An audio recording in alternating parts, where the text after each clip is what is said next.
2 days ago, we basically finished more or less at this point where we were starting discussing about the choice of the load conditions. Particularly, we said that in this system here, some of the members are part of at the same time of the gravity load resisting system and also the lateral load resisting system. For example, if you take this mortar frame here, we say that this mortar frame here it has to resist the vertical load as a mortar frame.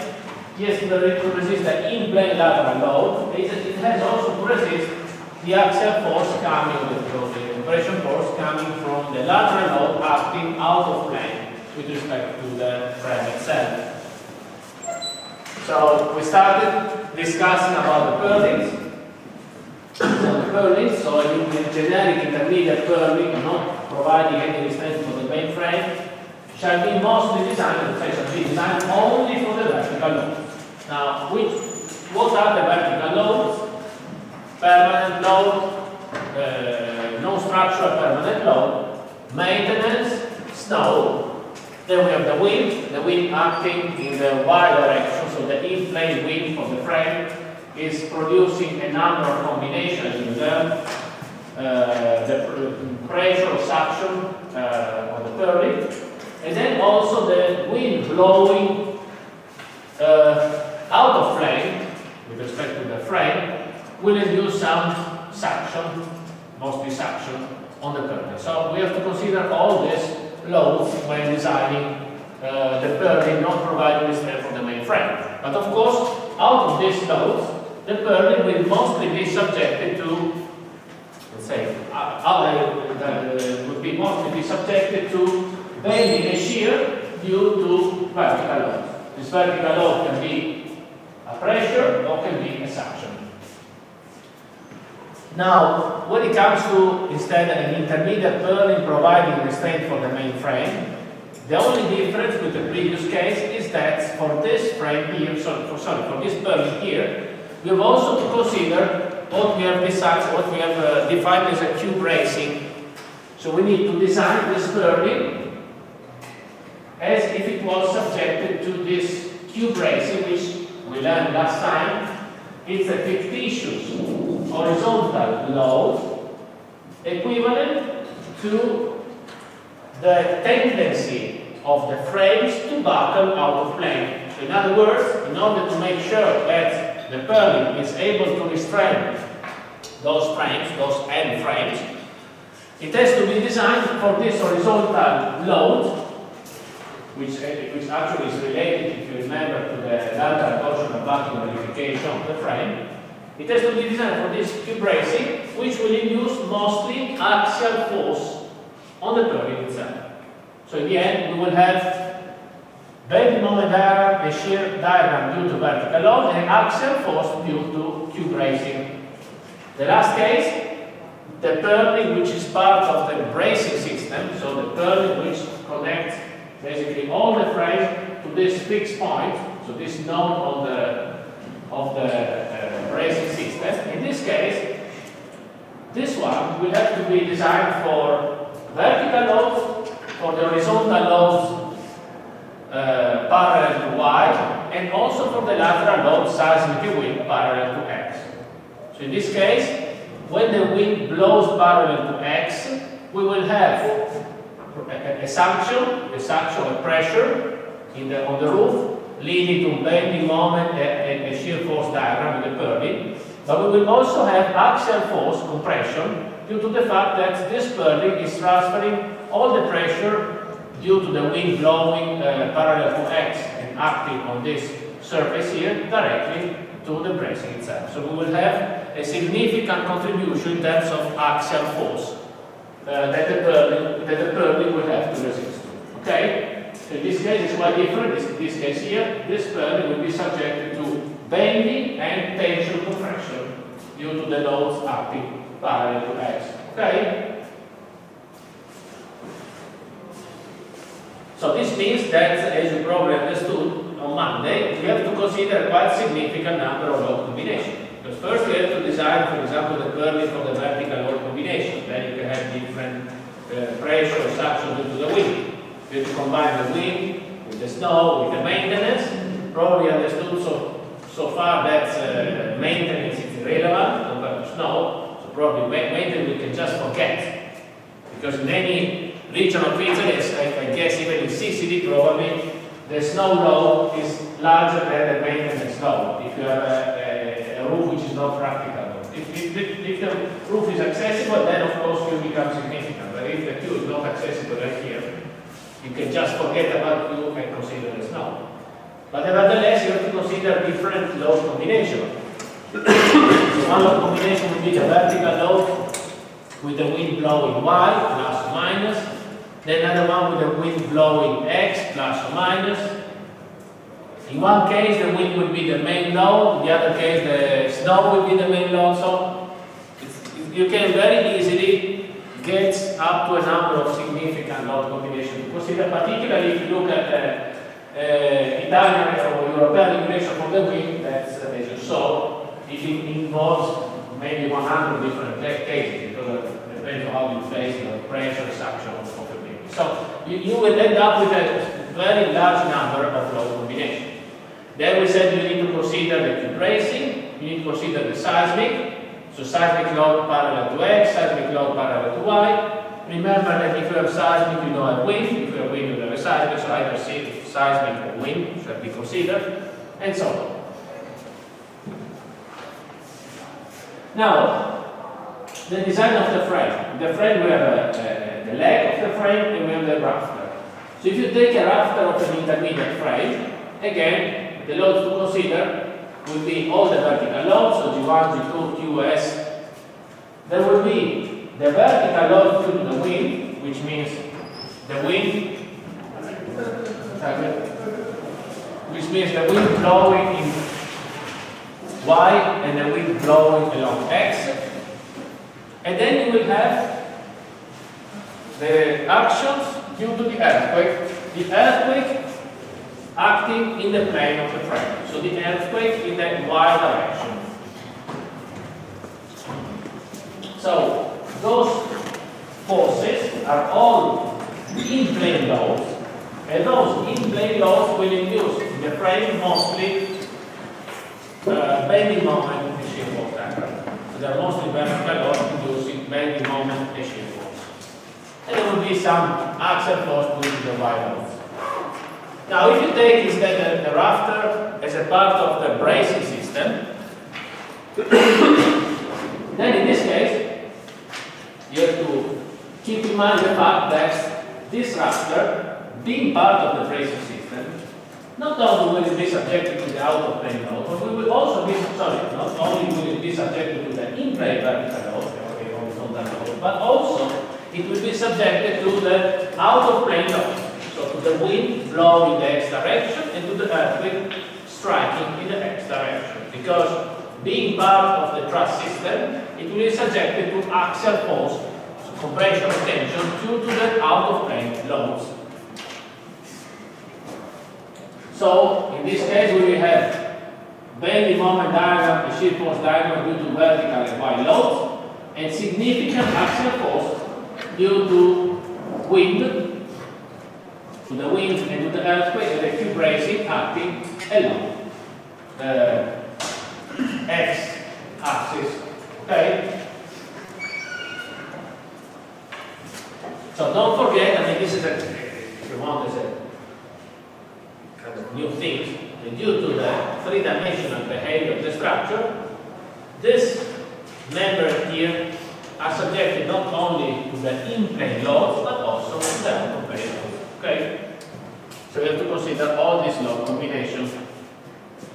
Of course, the diagonal of the bracing will be loaded. The diagonal of the bracing will be only loaded by the out-of-plane loading. So by WX, EX, and Q bracing. The Q bracing, as we said, is an equivalent load to take into account the restraint of the bracing system to the other frames. And of course, the diagonal will be subjected only to axial tension. Last thing, the column, the last couple of things, the column of an intermediate frame, the load combination is the same as we saw before. This will be subjected mostly to bending moment, shear, and some axial load to the vertical load. Oh, here there is a mistake. This is correct. This is not rafter of the frame, but it's the column of the frame. So this in the next slide. This one is column.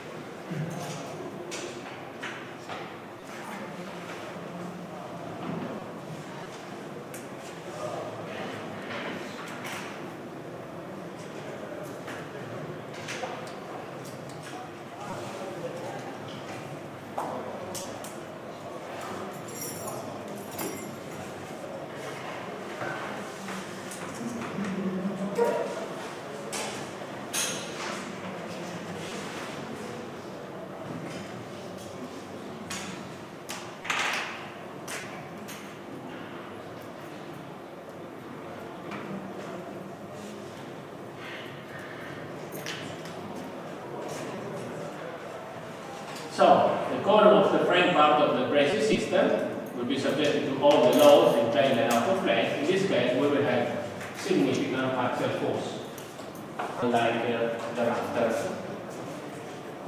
Of course, the diagonal of the vertical frame will be, the vertical bracing will be subject to the same conditions. Now, how to find the governing load condition?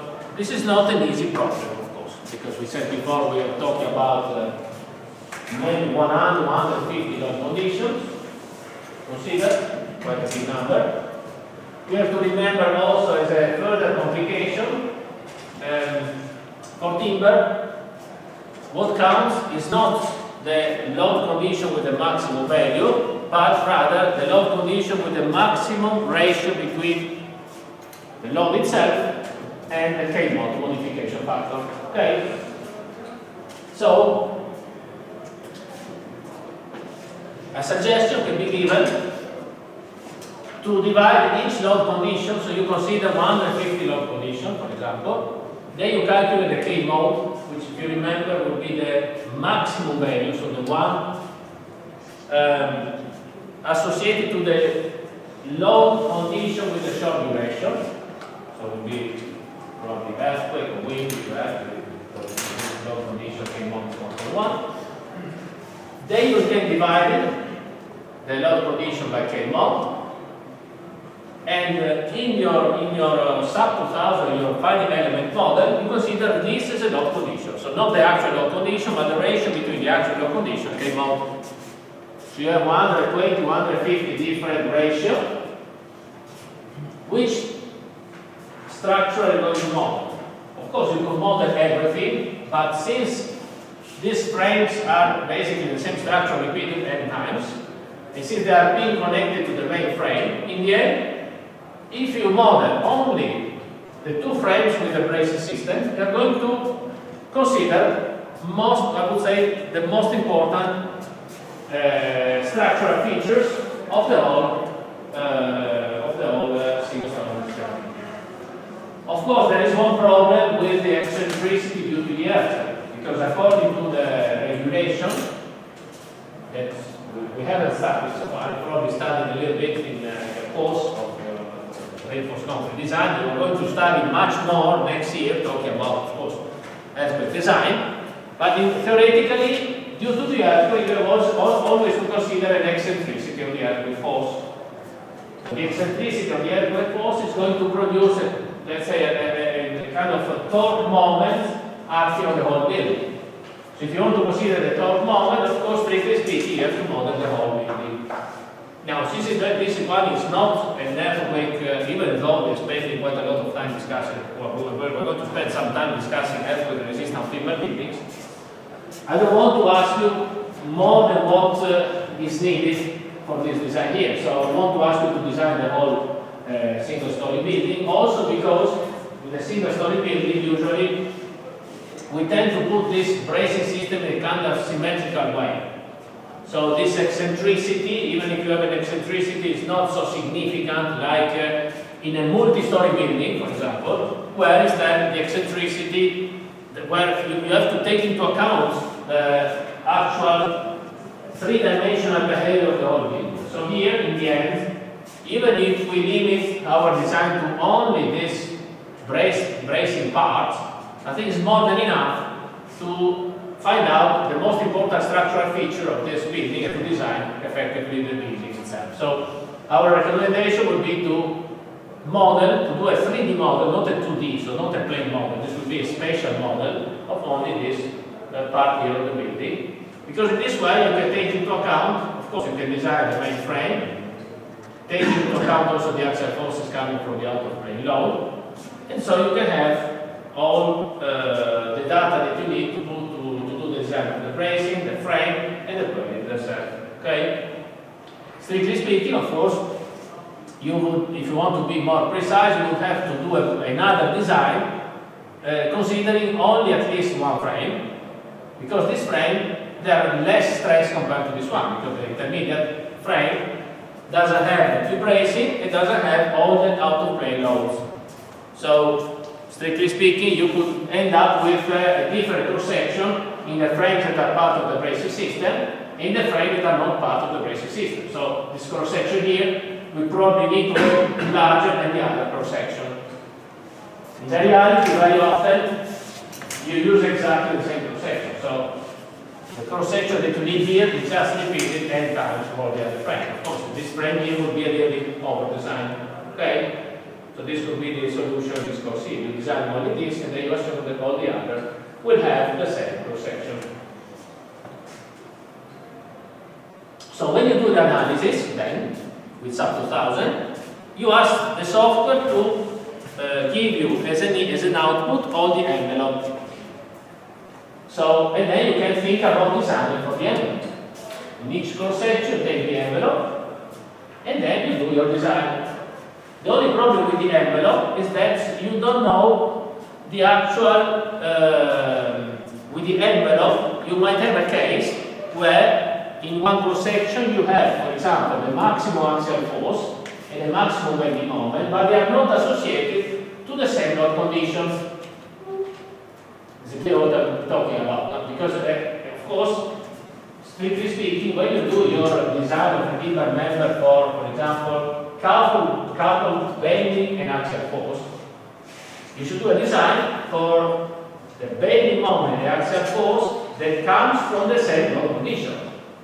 Instead, if you do the design for the maximum bending moment in one cross-section, the maximum axial force coming from the envelope, those two values could be associated to different load conditions. So we are designing for a couple Mn which is not a real one. It's the maximum of the N and the maximum of the M. But it's not very often those maximum values do not come from the same load condition. Could be one load condition giving the max N and another load condition giving the max M. So with the envelope, of course, we lose this information. So we need to do, if you want, an approximate verification, because we take the maximum, the envelope, and we assume that they are coming from the same load condition, when instead they may be coming from two different load conditions. So in this respect, when the user of the envelope, we do an approximation. Just a matter of being conscious of this approximation. Okay? In some way, you've done the same approximation also, probably when you design your frame and microscopic design. I don't remember at that time, I should ask to Professor Di Fabio, at that time, did you use the envelope to calculate in the joints the M and the N? Yes. Not the actual M and N. Yes or no?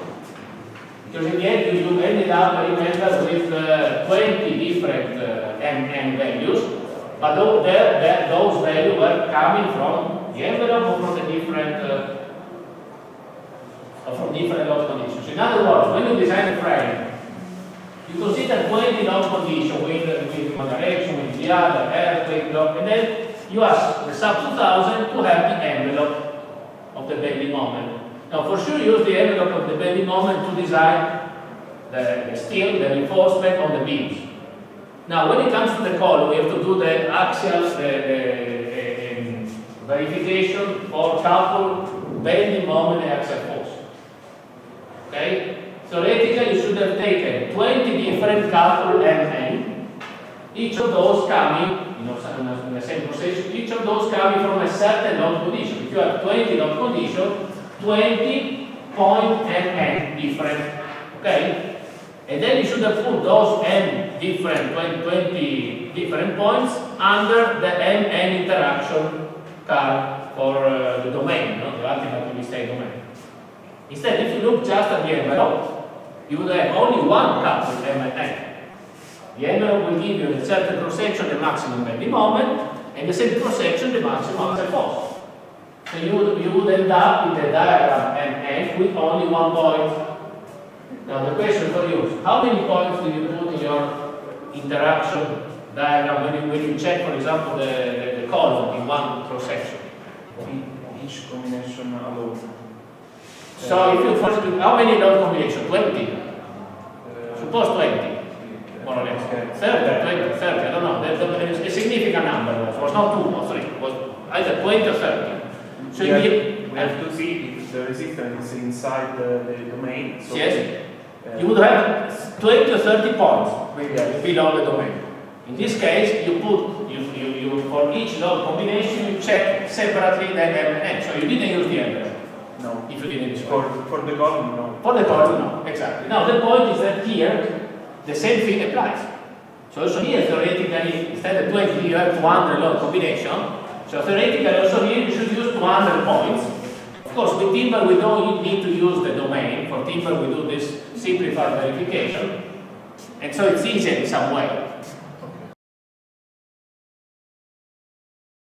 If you use the envelope, you lose a piece of information. This is what I'm saying. For reinforced concrete, for example, taking the envelope doesn't mean that you are conservative. Why it doesn't mean that you are conservative? Because, for example, in the envelope you may get the axial force which is larger than the reality. If it's larger, also the bending moment is more resistant, because the domain has this kind of shape. It's clear what I'm talking about. For Timber it's different, because for Timber, if you look at the, okay, let's do this comparison here, so we clarify ourselves.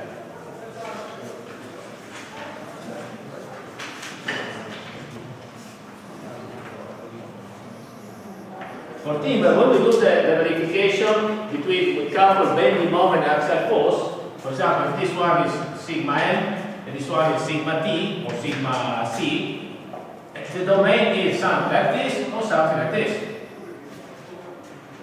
It's never like in reinforced concrete. Reinforced concrete instead, this was M, as you know, was something like this.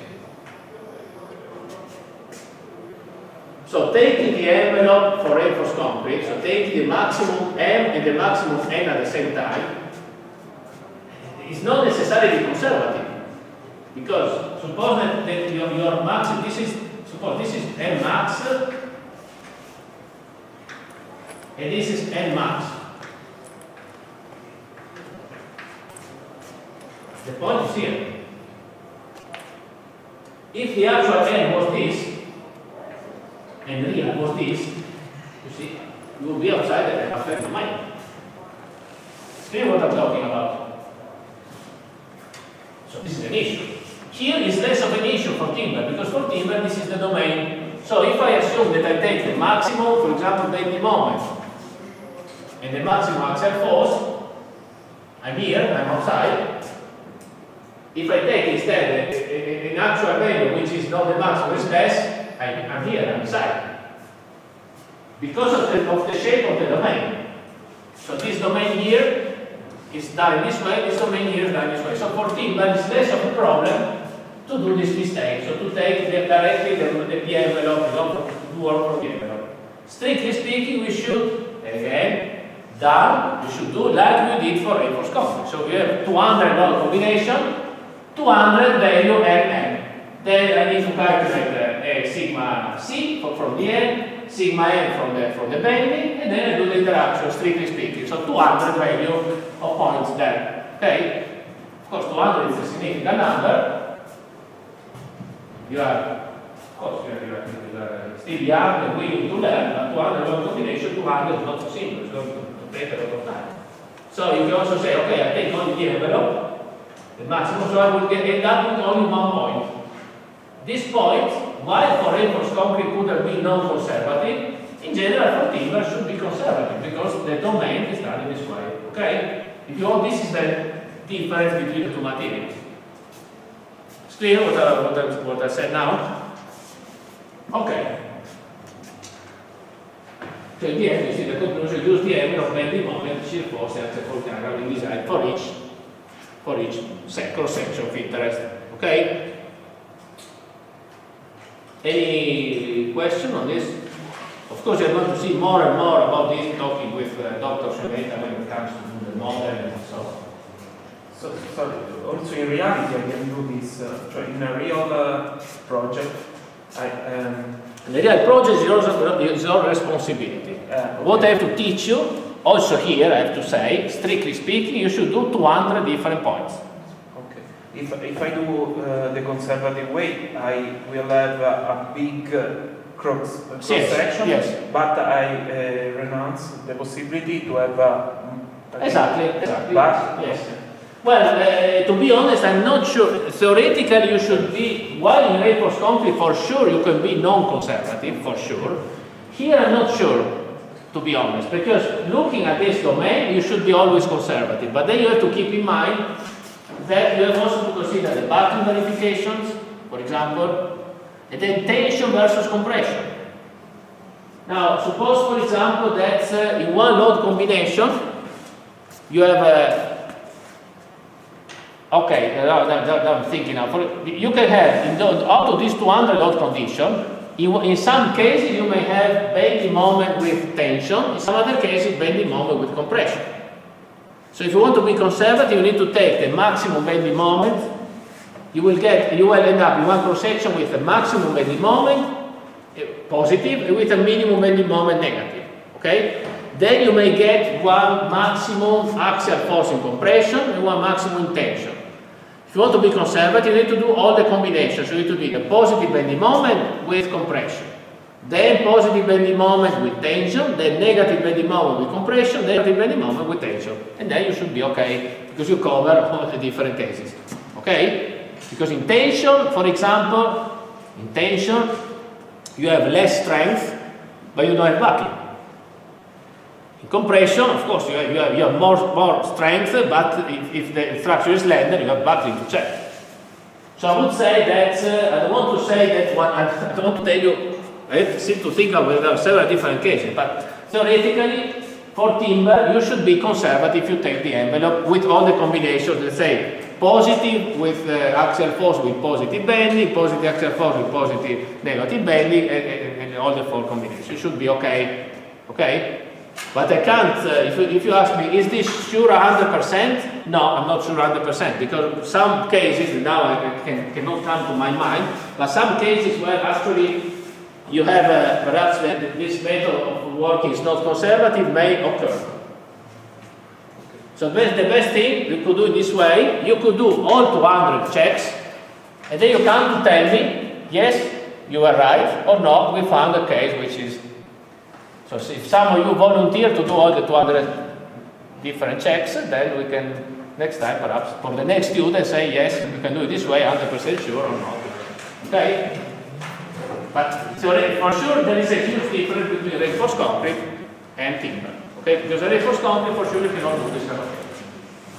Well, instead for timber it should be okay. Okay? It's clear to all of you what we are discussing now, since now we are about to start the project, probably already started, and very soon you will have to face with this issue, so you have to decide how to proceed. Okay?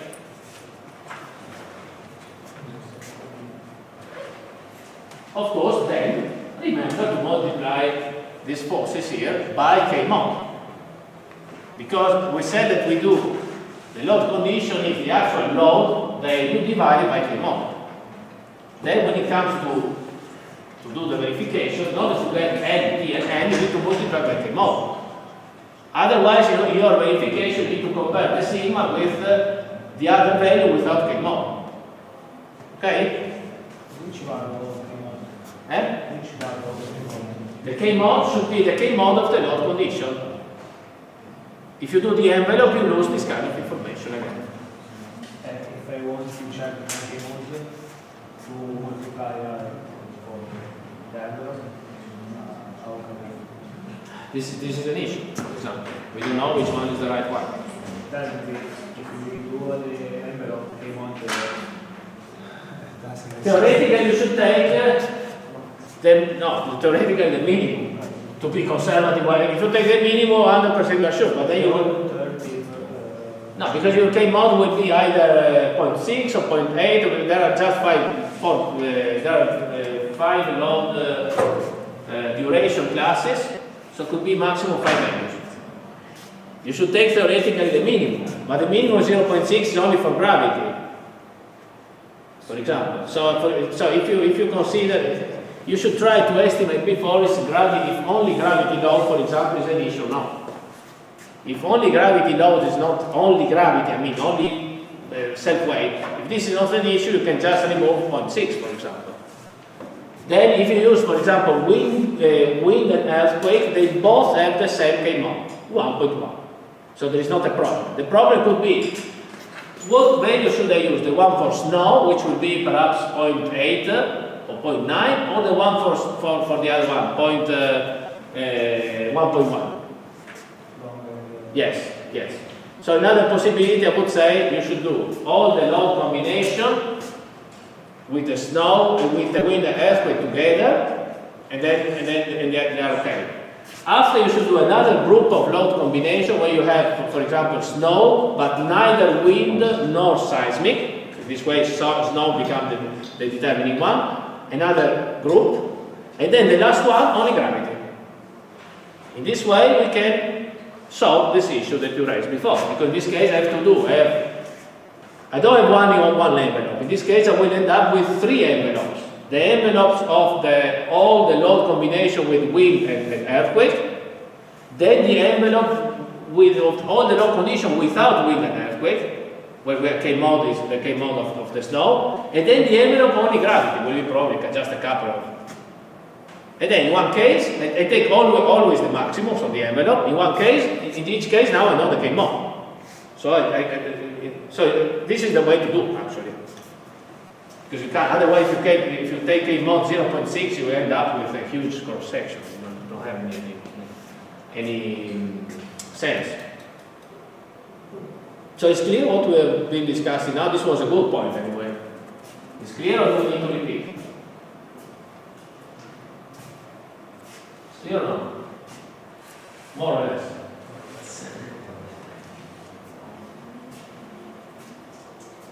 Good. So do you want to repeat again?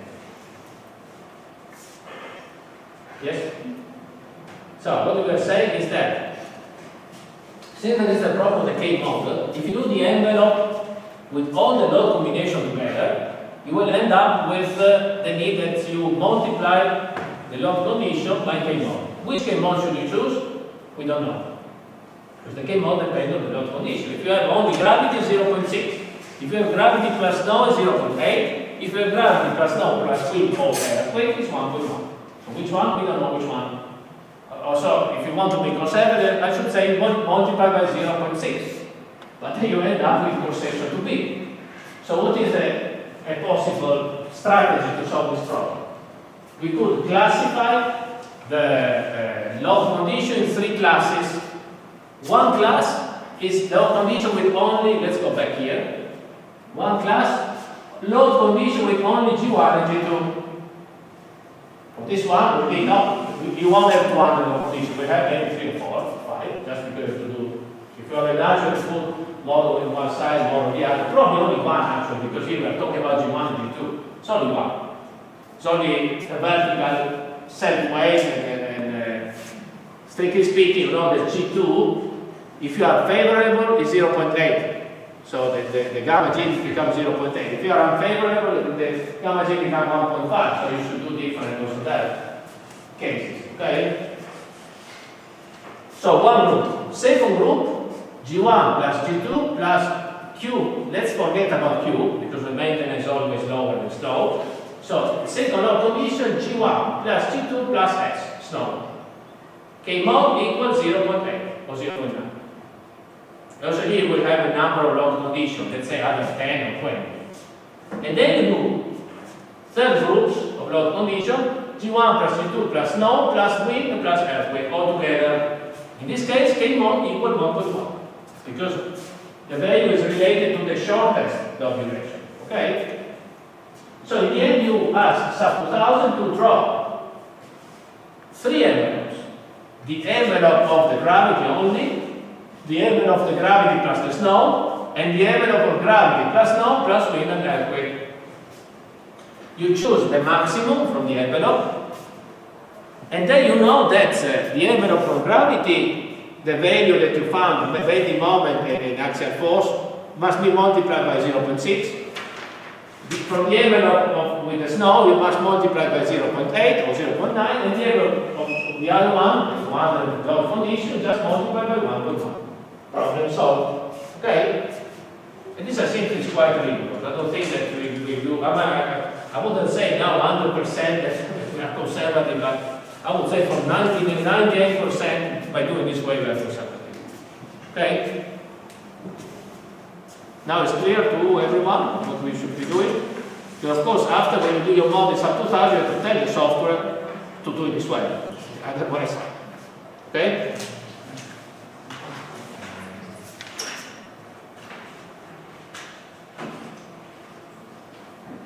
Okay, now some figures, some photos. This is the photo of a single-story industrial building taken in New Zealand. This is a producer of blue laminated timber, as you can see inside. And the particular thing that I never saw before here, as you can see, this is basically this is a crane, carro ponte in Italian, it's a crane. Of course, the crane is made of steel, not of timber, but you see that the running way of the crane, so this running way for the crane is made of glulam. The glulam on this corbel here, which is glued on the timber. Erection, very important problem of any structural system is how to erect the structural system. In this case, the idea is that since the timber structure is a prefabricated kind of structure, we should try to get to make sure that most of the operations are done with the worker on the ground, not with the worker hanged, on a certain level, also for a matter of safety. So, for example, if you have to do a connection, a rigid connection between a leg of a portal frame and a rafter, if this connection is done by nailing this plywood gusset, the idea is that at least on one side, at least on the column side, the plywood gusset should be nailed on the floor, on the ground. Then, once we prepare all the columns with this plywood gussets nailed on, we can lift them with some temporary bracing. In the meantime, as you can see, a portion of the roof can also be fabricated on the floor. So, the connection between, for example, one rafter and the other rafter, using this plywood gusset, can be done on the floor, not with the worker when they are in the air. And also, you can see this these purlins connecting the different rafters can be connected with the structure on the ground.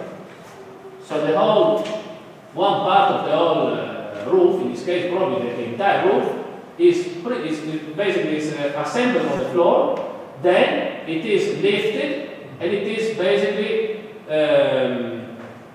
put it inside this columns, and then at this time we will have the nailing of the gusset to the beam. Once the beam is basically done, is put it inside here. Another photo, in this case you can see it's a much lower, much smaller structure here. Also here the concept is the same. And then here another possibility. In this case, this part is prefabricated, and then you have a joint here in between the corner and the apex, and the joint here is done where the bending moment is lower. So they try to find this cross section with the less bending moment in order to have a joint which is not so much stressed like here on the corner. Also here, leave the structure and then the joint is done. This is a swimming pool, so this is the foundation. This is half of the frame made of glue with some holes.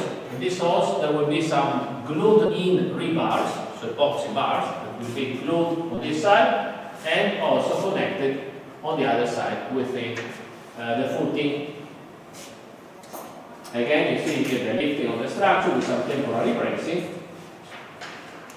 And this is the figure, this is the picture actually of the swimming pool once it was completed. Here you have some tables for preliminary design.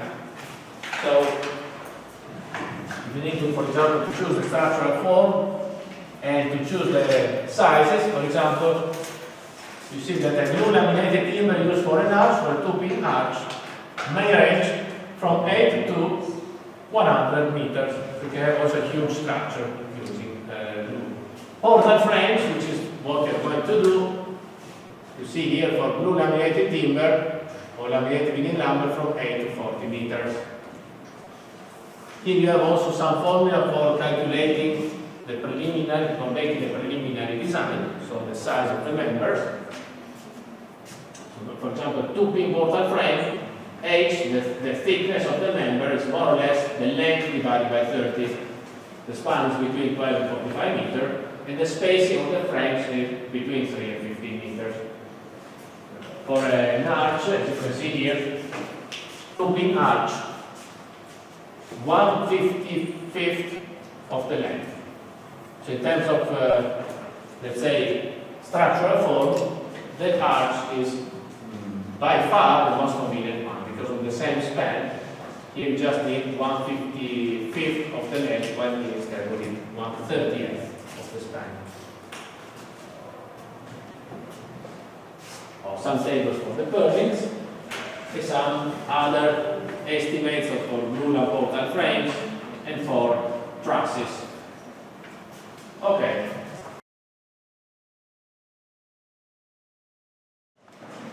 Okay, we have a presentation dealing with timber portal frames. So we will start with the portal frames, which is one kind of structural type which is used extensively for single-story industrial buildings. Then we will talk about arches and curved beams.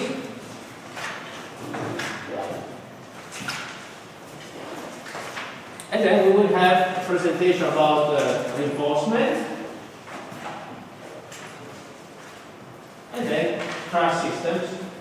And from there we will move to multi-story buildings after that. Okay? So this couple of lectures that will follow will be very useful for your also for your project that you have to develop in this course.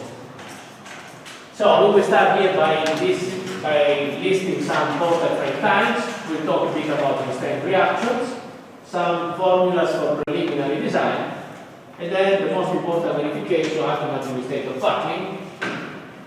And then we'll talk about different possibilities for the corner joint. So the corner joint can be made, can be curved, can be finger joint, can be bolted, can be. The corner joint is also called hunch in English, so it's a technical word, hunch, which means the corner joint in the portal frame. So you can see here the 3 main types of portal frame, fully fixed, so statically indeterminate, 2-pin, statically determinate, and 3-pin, statically determinate. Okay? Now, the joint here can be curved or angular. The members can be straight or can be tapered. What does it mean, tapered?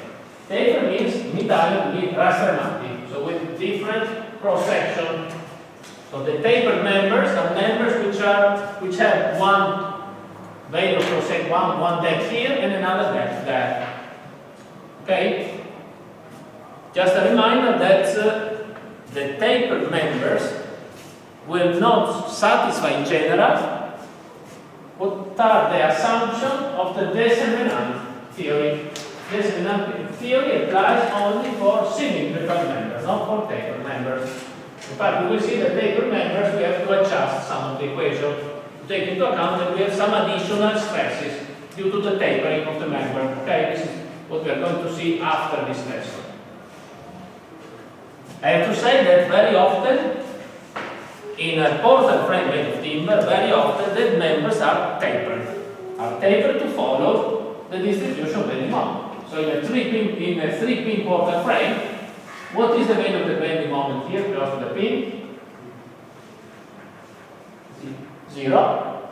So in this case, can I do a cross-section of a depth 0 or very, very small?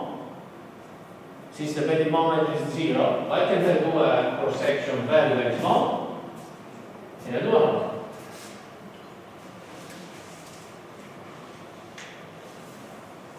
of course, not 0, but let's say 10 centimeters. Yes. Okay, the bending moment is 0, but just remember that there is also shear. The shear is not 0, and the axial force is not 0. So I can't really do a cross-section very small. So I can do a smaller cross-section here, for sure, but not 0, because you need to transfer the shear and the axial force. So in a taper member, here I will have the minimum depth. Then, which depth would you do here on the corner?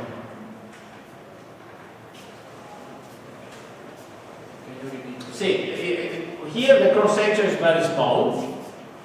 Which kind of cross-section would you do here on the corner? Would you do very big? Well, in the corner you get a maximum bending moment. In a three-pin arch subjected to a vertical load, if you take a line like this is the maximum bending moment. So here you have the maximum depth, and then you go down again to the foundation, then again you do a tapering to get to a value which is smaller. Okay? In terms of material, we can use solid ruler, LVL, plywood box, and so on. And then we see that there are different possibilities for these knee joints. Okay, now, talking about different static, different systems. For example, fully fixed. Is it convenient to do a fully fixed portal frame? What do you think? What are the advantages of designing a fully fixed portal frame? Advantages and disadvantages, you have to see. Yes, the fully fixed portal frame is statically indeterminate. How many degrees?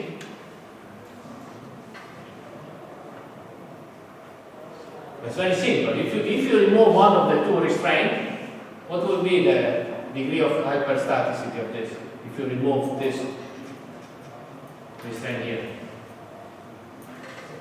0. So the system will be statically indeterminate. So one fixed joint, how many degrees of freedom reduces? 3. So this system here is statically indeterminate to the third degree, 3 unknowns. Okay? Which advantages and which disadvantages of doing a system like this? Your opinion?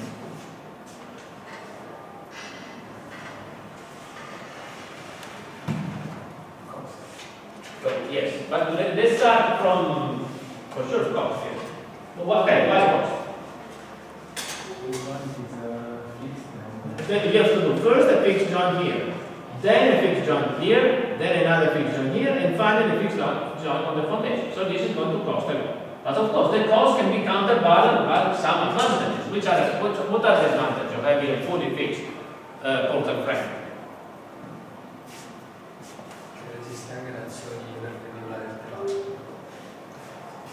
Yes, but we said, okay, this is the resistance out of plane. Yes, but we said that anyway, this forces out of plane, if you don't add abrasive, it will be almost impossible to resist. So you have to do too big cross section. Okay, yes, I understand. the fixity not in plane but perpendicular to the plane, the other thing. Now we are talking about the fixity in plane in general. So other advantages of having fully fixed for the frame. If our joints don't work well, the structure don't be labeled, but it's also it depends on the joint, how many degrees you use. If in castle, Yes, so this is fully fixed. becomes another joint. The structure is also not failed. Yes. Because it's also Okay, so basically what you're saying, if you have some redundancy, if for some mistakes one joint doesn't work well, the structure still stands. But instead here, if one of those joints fails, what is going to do? Everything is going to fail. This is true. But on the other hand, we can't always design something thinking that something's wrong. Because otherwise, of course, we wouldn't be able to construct any statically determined structure anymore. So just to give you an example, all the viaducts of our autostrada di Barchi, that wouldn't be possible to do, because they are simply supported, not all of them. Some of them are statically determined, most of them are statically determined. So, yeah. So, the advantages of having a statically indeterminate system, if you go to solve the structure, you will find that the bending moment here is lower compared to here, compared to here. So, the structure is less stressed. So, theoretically, the size of the members can be smaller in a fully fixed structure. On the other hand, our colleague said we have to spend more, this is true. There are also other two disadvantages actually of this solution here. One disadvantage is, as you know, statically indeterminate structure, they are very sensitive to inelastic settlement. So suppose that here you have a differential settlement due to some problem with the soil. So this support is going to, for example, to settle more than the other. You have a differential settlement. This differential settlement is going to induce some unexpected bending moment and shear force diagram in your structure. So statically indeterminate structure are sensitive to unexpected settlement. And this could be a possible problem. Other important problem, if you do a fixed joint on the foundation, you can do a fixed joint between, let's say, the footing and the portal leg. But then, how can you transfer this bending moment from the footing to the soil? This is not so simple, because the soil does not resist tension. So it's very simple to do a fixed joint between the footing and the leg, but then to do a fixed joint between, so to transfer, if you want, this bending moment from the footing to the soil, it's another story. You need to put probably some pipes underneath working for friction, so it will become much more complex. Okay? So for this reason, I would say that the fully fixed connections are used. For transportation and work at the capital. Well, for transportation, working at the building site, all of those systems can be equivalent in some way, because you can transport from the building site the column, the two legs, two legs and two rafters, then you do the joints on the building site. If you use, for example, gussets and nails. Also for the column. Yeah, the column? Well, it depends, unless the column is longer than 20 meters, usually you have to do an exceptional transportation system. Those columns are not, this building here, they're never 30 meters high. This one, they are between 10 meters. Normal single-story building between 8, 10, 12 meters high. Not very high.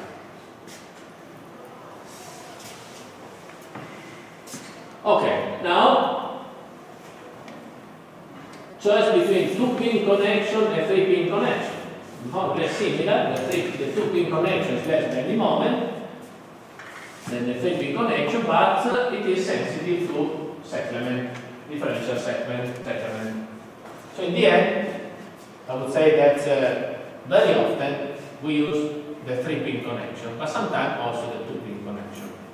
Of course, with the three pin connection, we can think about prefabricate the two halves of the portal frame, providing that this two halves is not too big and can be transported, and then we can assemble it as it is at the building side. Well, instead with the two pin, for sure, you need to make maybe you can prefabricate the whole structure, so you need to have at least two halves, and then here you have a bending a joint which is subject to bending moments, so quite expensive to fabricate. So I would say frame structure timber today, almost without exception, are executed out of blue laminated timber. Note that the roof slope, in general, the recommendation that the roof slope should not be less than 14 degrees. So 10, 14 degrees, you should always have this kind of inclination on to make sure that you have water, the water can flow away freely without having problem of leakage. Okay? Three-pin portal frame are suitable for spans up to 30-40 meters, so we are still able to cover quite a big span.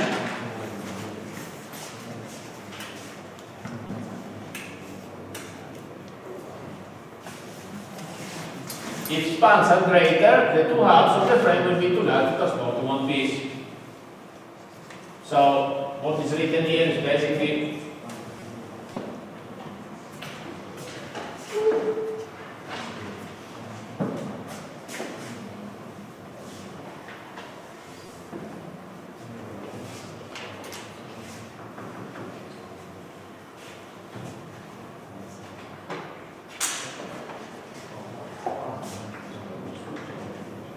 so if this is the half, so this half can be, in order to be able to be transported on the building side, we need to make sure that the size of this half here is not too big. So particularly you see this line here should be, so this one should be less than 24 meters, and this one should be less than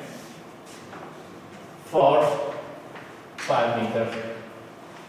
The other one cannot be transported unless you have an exceptional lorry, very big lorry.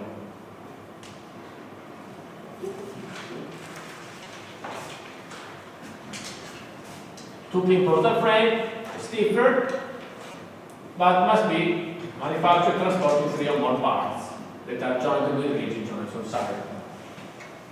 Another problem with the rigid joints is that, of course, they are quite expensive to construct, and also, unless you use epoxy glued bars, they are very often visible, and the architects, they don't like to see these huge plates of steel outside. And as we saw in the work example, to do a rigid joint between gluing rods is quite demanding, very complex, and not so practical. So this can be done for joints smaller, but not for big joints. When you go to, if you remember in our case, we have a 1.6 meter by another 1.6. The end result of this design is a joint which is almost impossible to fabricate.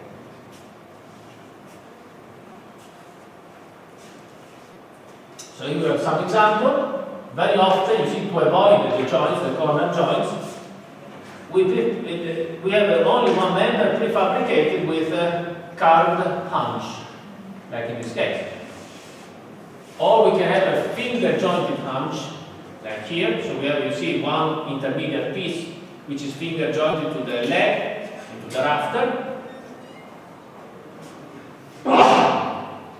Or we can have a bolted or dowel hunches here. This is a kind of detail we are going to see shortly.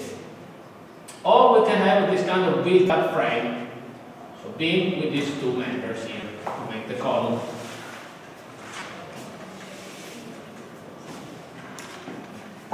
The most common type is the 3-pin portal frame. This is statically determined, so it's unsensitive to differential assessment.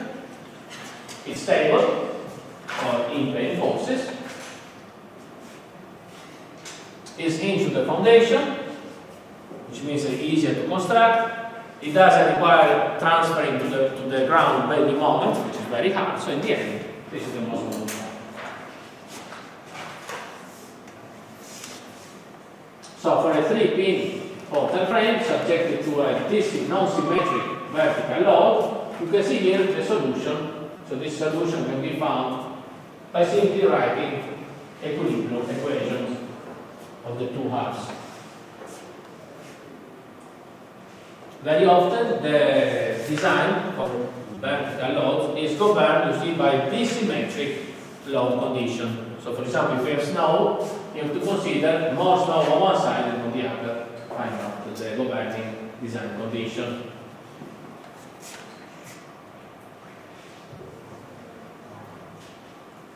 The pin column joint can be rigid or can be semi-rigid. If the joint was pinned, then we would have see here, no bending moment. If the joint is rigid, then we have the bending moment of the joint is actually exceeding the positive bending moment mid-span. Or several times we may have a semi-rigid bending joint moment. So the semi-rigid bending moment is a pin connection with a rotational spring. In this case, of course, the bending moment on the joint is in between this equation and this equation, depending on the stiffness of the joint itself.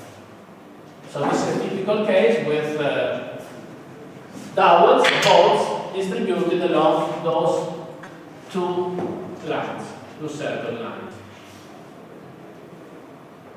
In this case, the stiffness, the rotational stiffness of the joint can be calculated by multiplying the slip modulus at ultimately state of 1 volt by the number of bolts along the external circle line times the radius of the external circle line plus the number of bolts of the inner circle line times the radius of the inner circle line.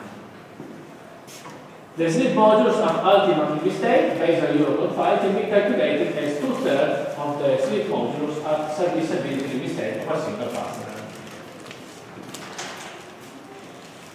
So we can calculate it this way, basically Ku, and from Ku, the rotational stiffness of the joint, of the whole joint. Preliminary design, how to perform a preliminary design. We need to start from some preliminary values. We need to sketch the approximate center line of the frame, and here you have some indications, some suggestions, considering, as we said before, considering this kind of tapered section. So for example, cross-sectional depth at haunch will be the height of the cross-section divided by 15 plus the span divided by 30. The cross-sectional depth of support will be 70%, at ridge will be 30%, and the radius of curvature will be 170 times the thickness of one lamination. So we can follow those advice of this here. So once we have sketched this structure, we can calculate support reaction and internal forces. You can then adjust the cross section at the basically at the foot, then at the ridge, and then we can again sketch again the new structure, which will be a bit different, and again recalculate bending moment and shear force times and so on. In the end, we will have to determine the required cross-sectional size of the haunch. The haunch is basically the corner where there will be a joint. And then we will have to check the frame rafter for compression simultaneous bending. So we will see that we have to do some ultimate state design check for buckling, flexural buckling, lateral torsional buckling coupled with compression.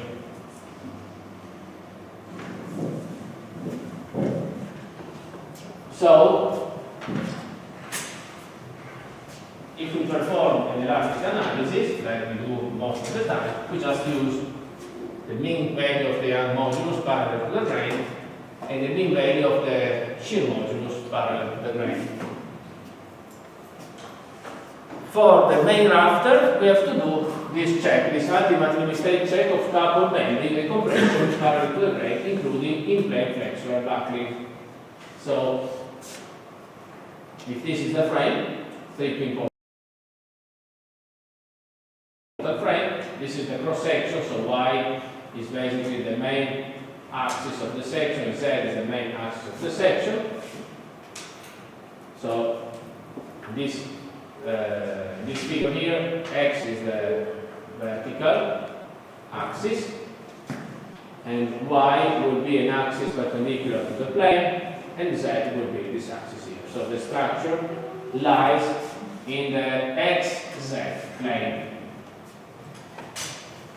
So what we need to do, we said we need to check this rafter, or this, if you want, this frame, for ultimate limit states of coupled bending, so bending due to the in-plane loading, and compression due to the in-plane loading, including in-plane flexural buckling. In-plane flexural buckling, this structure could buckle in plane, so could buckle like this way. So, the check is given by this design inequality. So, in a given cross section, we need to check the sigma C0D, which is the value of the axial force divided by the cross section.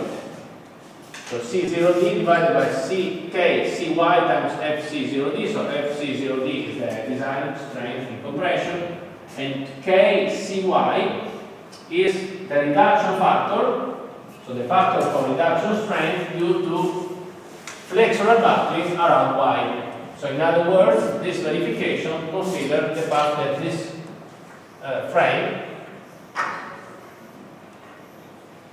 due to the vertical load, this could buckle in some way, for example in this way.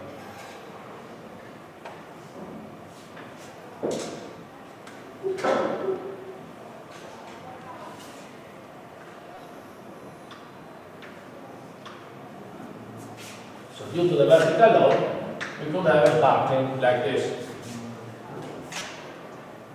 Actually, this would be something like this.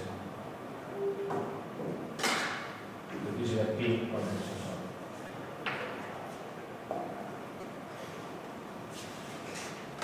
So SC0D is the effect of the axial force. KCy is the reduction coefficient due to buckling in plane, so around Y. Sigma MD is the bending moment, so the stress due to bending moment in the considered cross section, divided by FMD. FMD is the design value of the strength in compression, and KR is reduction coefficient to take into account that in some cross section we may have a rounded. For example, if we have a corner joint done like this,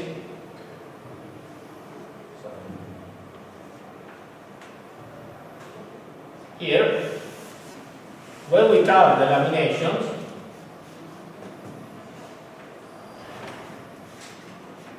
by carving the lamination, we end up with some additional stresses in this region. So while the construction process to do a carved beam means that we need to bend the planks and then we need to glue the planks. When we bend the planks, we use some eigenstresses, tensione residua, because we bend the planks. The planks originally are straight. If I bend them, I use some stresses inside.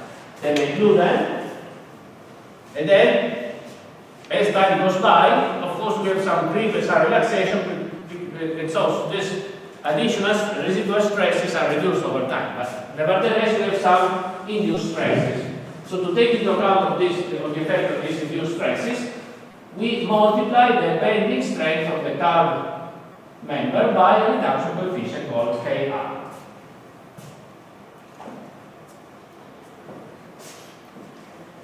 So, in order to find Kcy, which is this reduction coefficient due to buckling, flexural buckling, we need to know the effective length. The effective length LEF, in order to be able to calculate the slenderness ratio lambda. For 3 and 2 inch frames, the effective length is, the value of the effective length is provided by the German regulation, which suggests for LEF a value given by, you see this formula here, H, which is the height of the frame, times the square root of 4 plus 1.6 times C, where C is a coefficient given by the ratio between the second moment of area of the horizontal leg in this cross section, which is at the distance of 0.65 h, and the second moment of area of the rafter in this cross section, which is at 0.65 s, where s is the length of the rafter, multiplied by 2s divided by h, s and h. So if you want, this is an empirical relationship suggested by the German regulation to find out the effective length, LC, that is then needed to find out, you see, the slenderness ratio, lambda y, LC divided by I y, where I1 is the ratios of gyration, so it's d over square root of 12. Okay?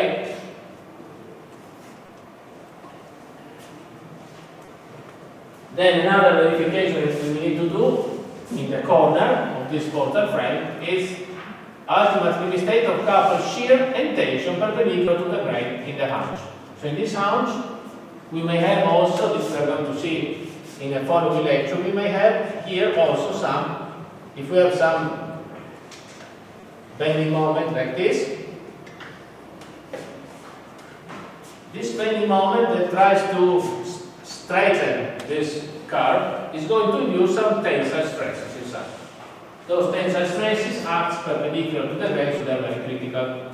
And so, those tensile stresses perpendicular to the grain, sigma T90D, may occur in a region where we have also tau, where we have also shear stresses.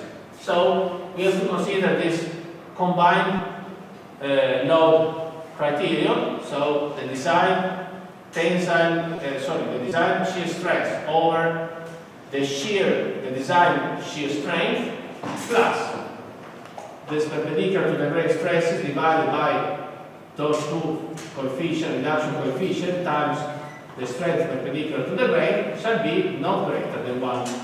So this is another verification we need to do in the corner joint. Another verification which is very often crucial is ultimate limit state of coupled bending and compression parallel to the grain including lateral torsional buckling. So this verification here is bending and compression in plane, with flexural buckling in plane.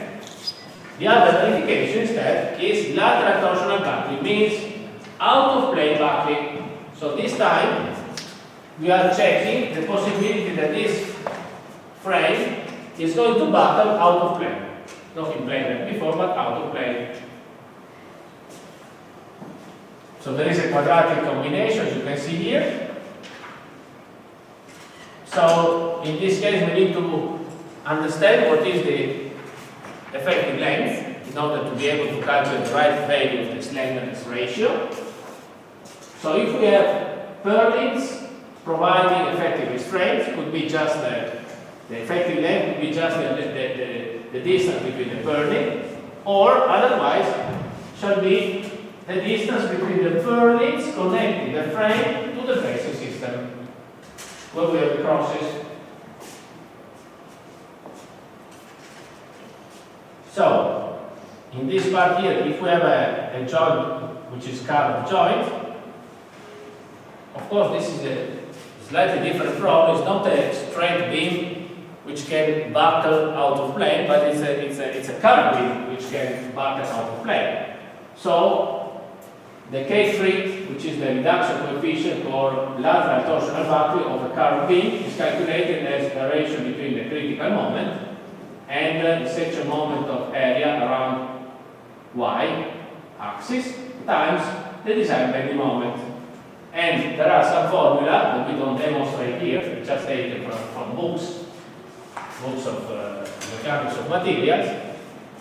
The critical moment for lateral torsional vacuum of the curved beam is given, as you can see here, by pi divided by s, where s is the length of the curved beam, times the square root of, here we have a ratio, we have a product of flexural stiffness.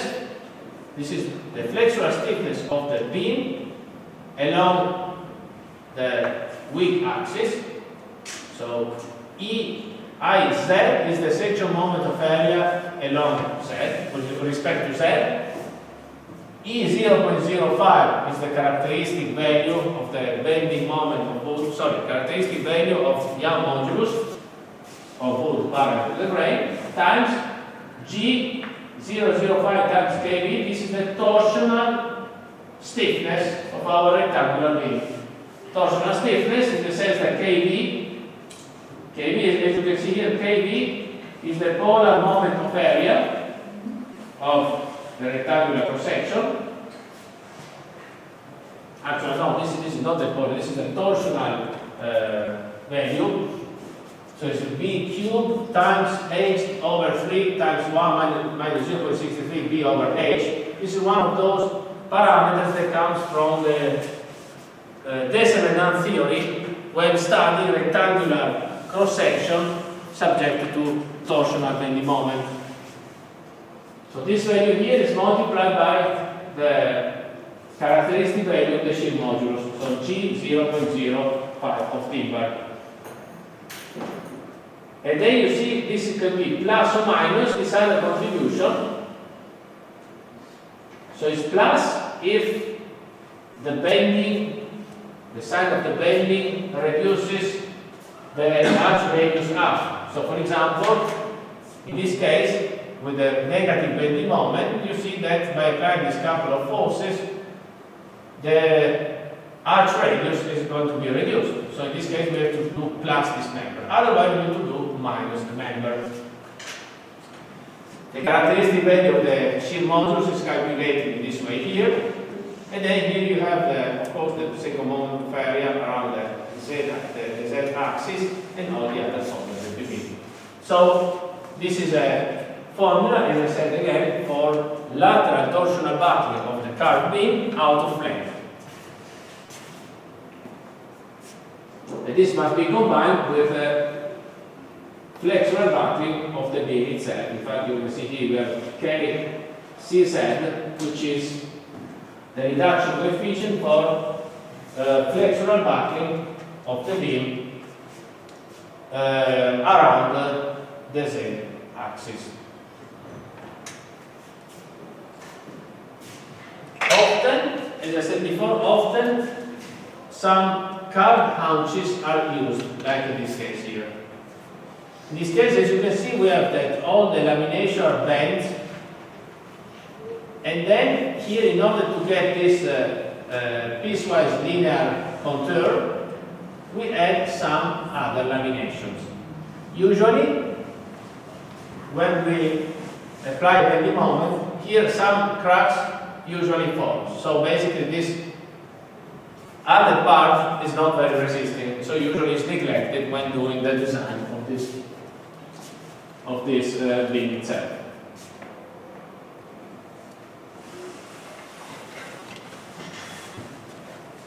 Another possibility we said is to use finger jointed hunches. So in this case we have two. We have the leg, which is a taper member. Then we have the rafter, which is again a taper member.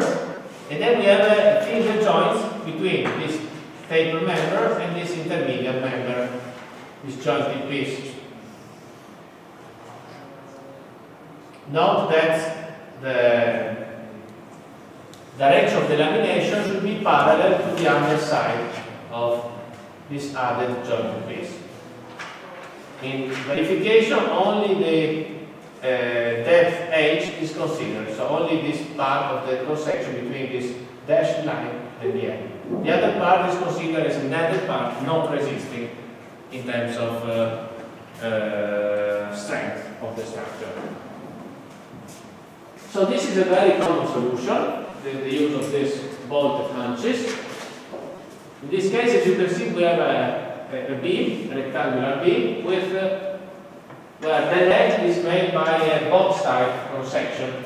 So you have two members with the intermediate member with some bolts connecting the two webs with these flanges.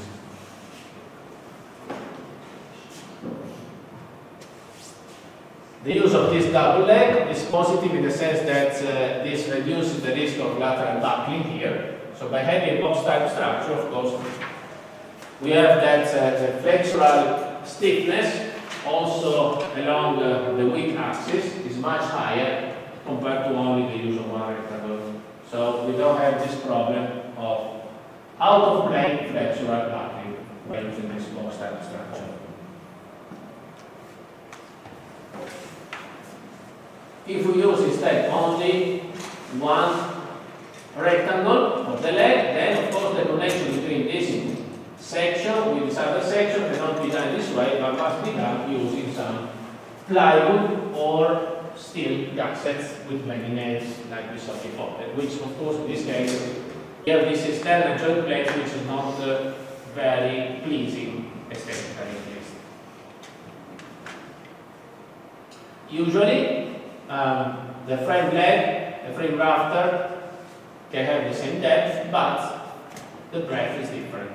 So the breadth of this leg here is usually, if you have two halves, each half is usually 0.6, 0.7 times that of the rafter. So in the end, the breadth of the leg is higher compared to the breadth of the rafter itself. So this connection is basically very commonly used. There are two lines, two circle lines of bolts or dowels arranged in this way in the connection set. So we can use either bolts or dowels. Remember that at least 4 dowels should have we should use at least 4 bolts in order to prevent possible out-of-plane separation in the joint. The load carrying capacity is calculated on the assumption that all parts of the joint have the same stiffness. How to calculate the value of the shear force acting in each of those bolts dowels using this simplified formula here. So as we saw when we were discussing about the lecture about connections, for each bolt or dowel we can find that the force in the x direction will be given by the horizontal force acting in the x direction divided by the number of bolts, dowels, plus the bending moment divided by the polar moment of area of this bolt connection with respect to the center times yi, which is the distance of each bolt by the x-axis. Then we can calculate an Fiy, so a shear component parallel to y, V over N, where V is the vertical force parallel to y, and N is the number of bolts, plus bending moment. In this case, it will be a bending moment for the beam and for the rafter, but it's actually a torque moment for the connection, divided by y, second polar moment of area of the bolt, times xi, which is the distance of each bolt by y parallel to x. I is basically the summation of the xi squared plus yi squared, polar moment of area of the bolts. And of course, the force in the shear force in each bolt is calculated by the square root of the sum of the square of the two components. Very simple.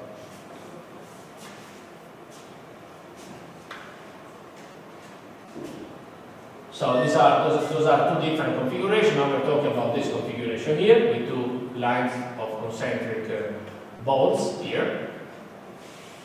So Fn, which is the shear force in each bolt due to the bending moment, in the end is given by this relationship. The outer line is N bending moment times R1 divided by N1 times N1 squared plus N2 times R2 squared. If you have a rectangular configuration, we can end up with this different formula here.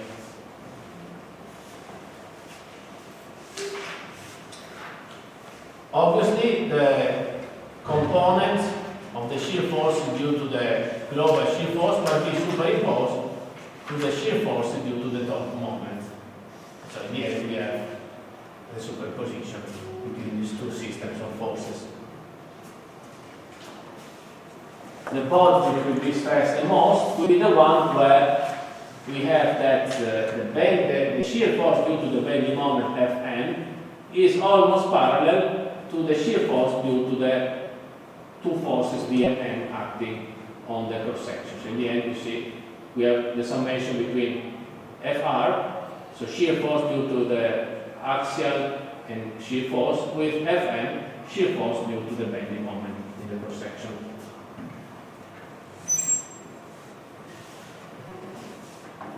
This kind of connection is quite convenient, as I said before. The use of these two concentric lines is quite convenient, even though we have a limit on the number of circles. Usually we cannot have more than two circles, and if we have two circles, then the design current capacity of the corner joint should be reduced by 15%.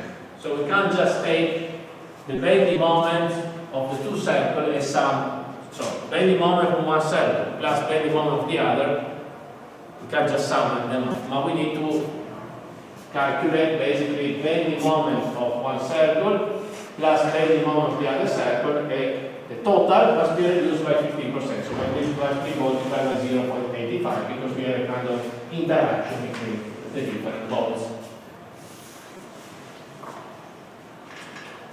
Just a reminder that this is a kind of complication when it comes to designing joints like this, that the load carrying capacity of individual bolts depends on the inclination of the shear force with respect to the grain, the timber. So if the bolt is, if the shear force on the bolt is parallel to the grain, we have a higher bending strength and therefore higher strength compared to the case, for example, where the shear force acts perpendicular to the grain. This means that it's not so simple to find out which is the most, let's say, the most governing bolts in the design criteria. Because you might have, for example, that this bolt here with the maximum shear demand may be loaded parallel to the grain. While instead another, for example, this bolt here, which doesn't have the maximum shear demand, has the lowest shear demand, is loaded perpendicular to the grain. So the load demand is smaller, but also the load capacity is even smaller. So we made up that this one is more critical than the other, meaning that in this case probably we need to check all of the bolts, because you don't know a priori which one is the most critical one. Okay?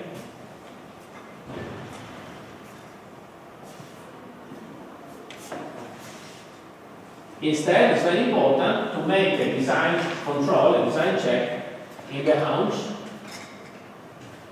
due to shear. So the shear stress in the haunch are often critical. Let's now see why. So of course, the design control in the timber member is quite simple. It's 1.5 times the shear force divided by A, so it will be less than or equal to the shear strength. 1.5 because we are talking about the rectangular cross section. So why could this check be critical? Because in the joint we have a concentration of shear force. Due to the fact we have all these bolts and dowels that we saw before. So if we go now, you see, This is the leg, this is the rafter. The joint transmits a bending moment, M, so we have two bending moments equal in value but opposite. Then we have a shear force V leg and the axial force N leg here. And here we have a shear force V beam and the axial force N beam. Note that since there is an inclination, V beam is not the same as V leg.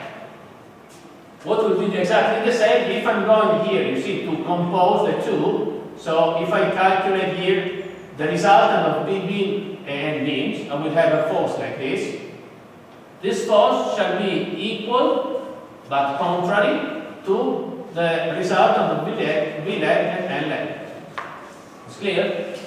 Since there is an inclination, the axial force is not the same in the two members, and neither is the shear force.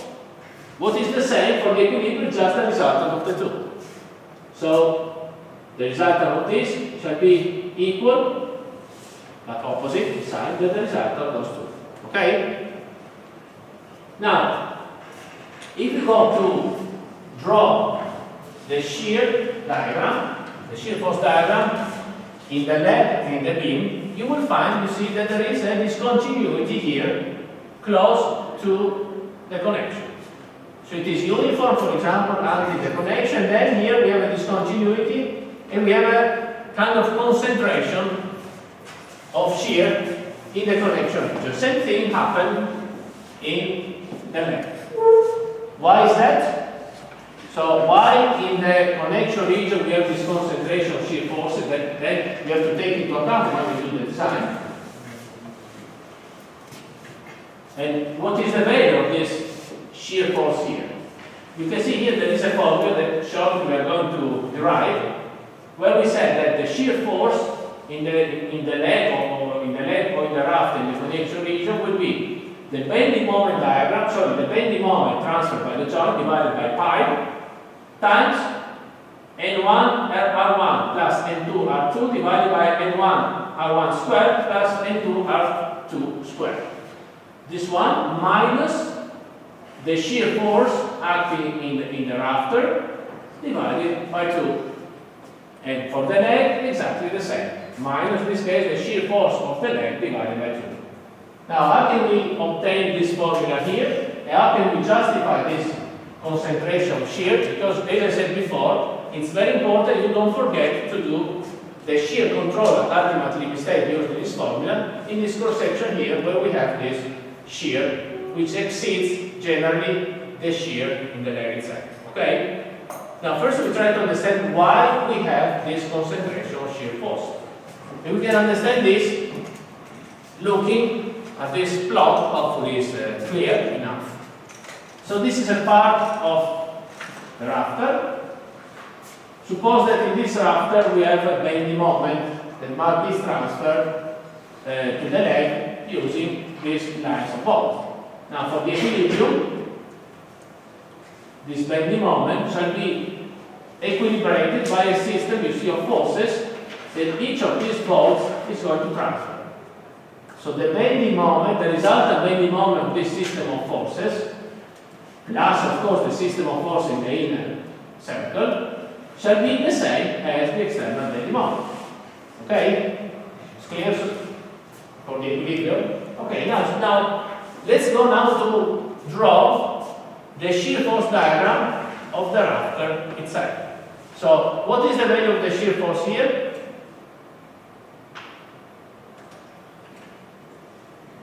Which value of the shear force do we have here? 0.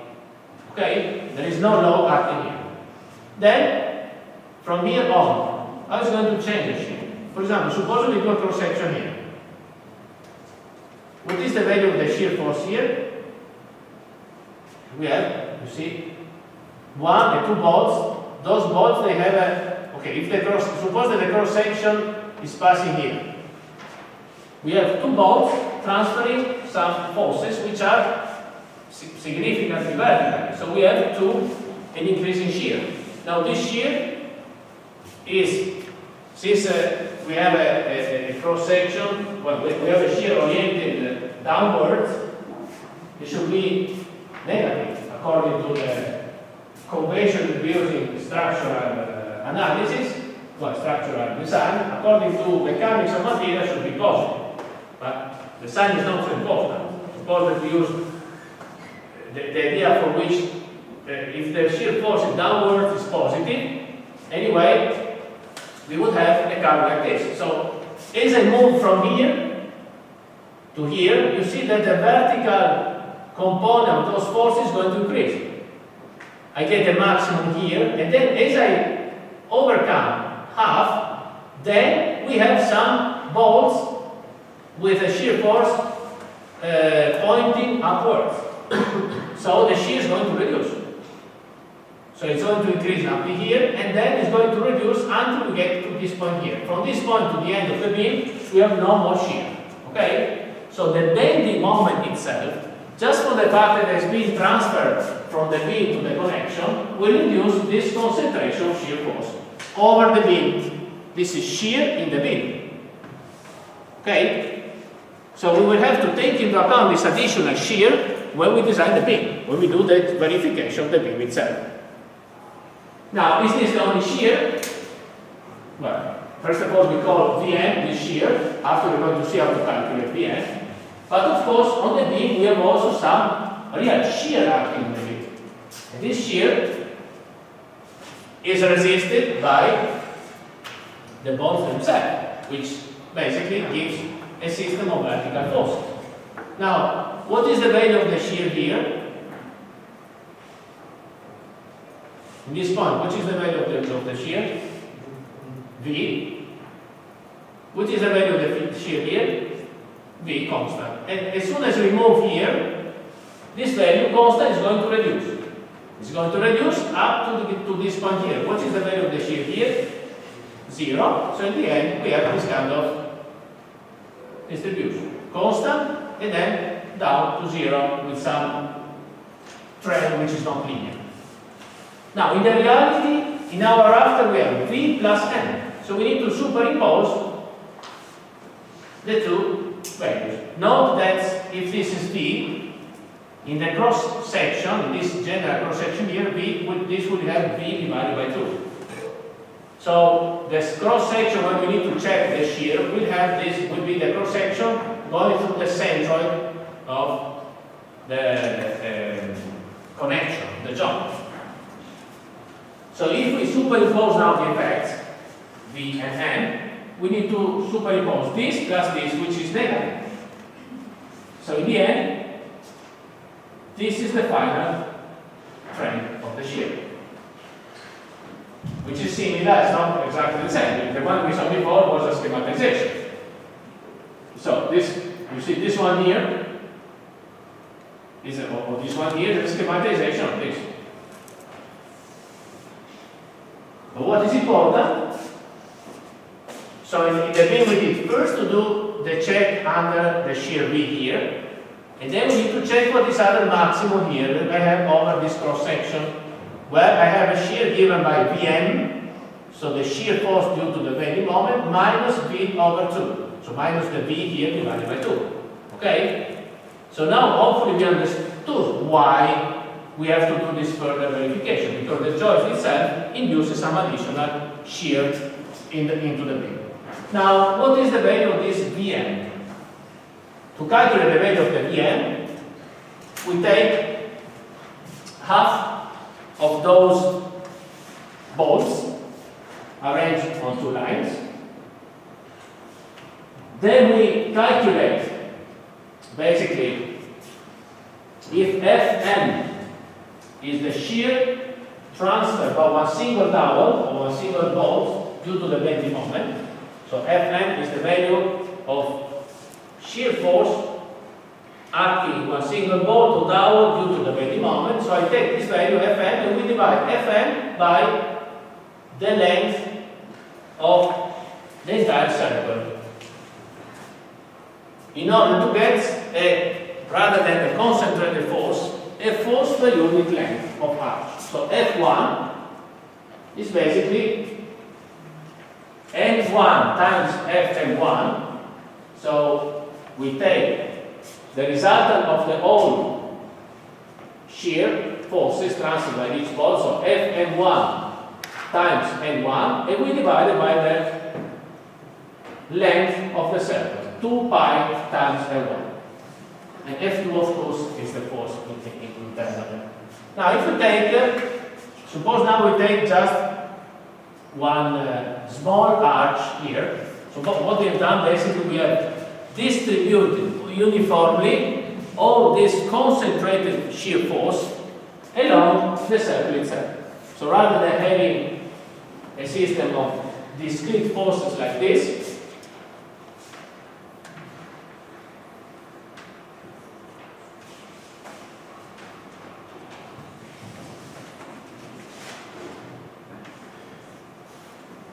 so these forces here have been transformed into a system of uniformly distributed load acting along this circle.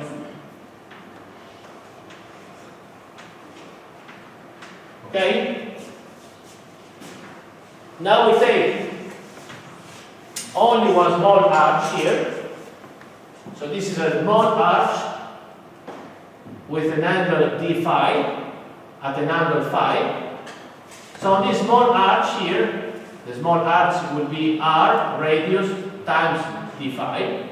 On this small arch, the resultant of this system of uniformly distributed forces will be F times the arch, so times r times d phi. This force here has a component which is parallel to x.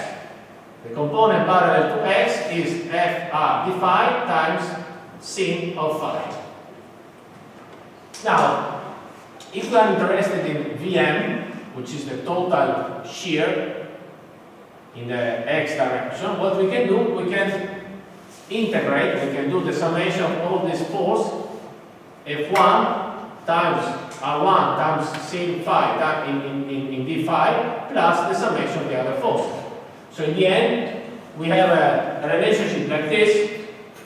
So the integral between 0 and pi, so we consider only half circle, so integral between 0 and phi of n1 times, basically f1 is n1 times fn1 divided by 2 pi r1, we replace this inside here, in this formula, times r1, so r1 and r1 can simplify. So in the end, if you do the integral of this relationship, we end up with this relationship here, because the integral of sin is minus cosine, and in pi, cos of pi is minus 1. So minus or minus become plus, and in the end, this one becomes 2. There is a 2 here, 2 is simplified with 2, so in the end, this is the relationship. So Vm is 1 over pi times n1 fn1 plus n2 times fn2. And so, V tot, so the total value of shear for which we need to check in the beam is Vm minus V divided by 2, where Vm is calculated with this formula. Okay? So this is the formula to calculate the maximum value of shear. So this is the final formula if you want. M over pi, because Vm is basically, if you go to see Vm, it was before, okay, now it's before. Vm m over pi times n1 times r1 plus n2 times r2 divided by n1 r1 squared plus n2 r2 squared. So remember, in the end, by using this formula here, remember to do the check in this cross section here for this value of force. So for Vm minus V divided by 2. Some rules. So in a connection like this, we may have some cracking occurring in this direction. So very often here, there is a suggestion that some reinforcement be used to to prevent those cracks, those splitting cracks. There are also some minimum distances to respect, to comply with. You have in this table. And here you can see on a real joint like this, when we load the joints with a negative bending moment, you can see we can have some splitting cracks here and here. And the way to prevent those splitting cracks is to apply some reinforcement in this way to basically resist the tensile, the secondary tensile stresses due to the bending moment acting in the joint. This was the other solution.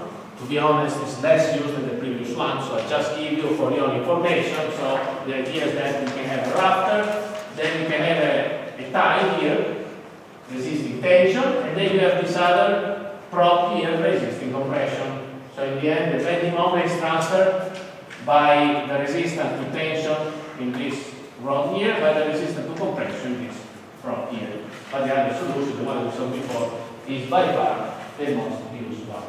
Okay, I think we arrived to the end, which are basically the end of our lesson. You have also, is this the last presentation you have, or there is also another one? I don't remember now. Okay, yeah, this one. This one is a quite substantial presentation. So tomorrow, for sure, we want to go over this. It may be that tonight I'm going to send another one about reinforcement, but I'm fairly sure that tomorrow we won't get to the end of this because there are quite many concepts to develop. So if you receive another presentation, since now tomorrow we have a lesson very early, 9 o'clock, I'm going to print also the other one, at least for tomorrow. Okay, thank you. Yes?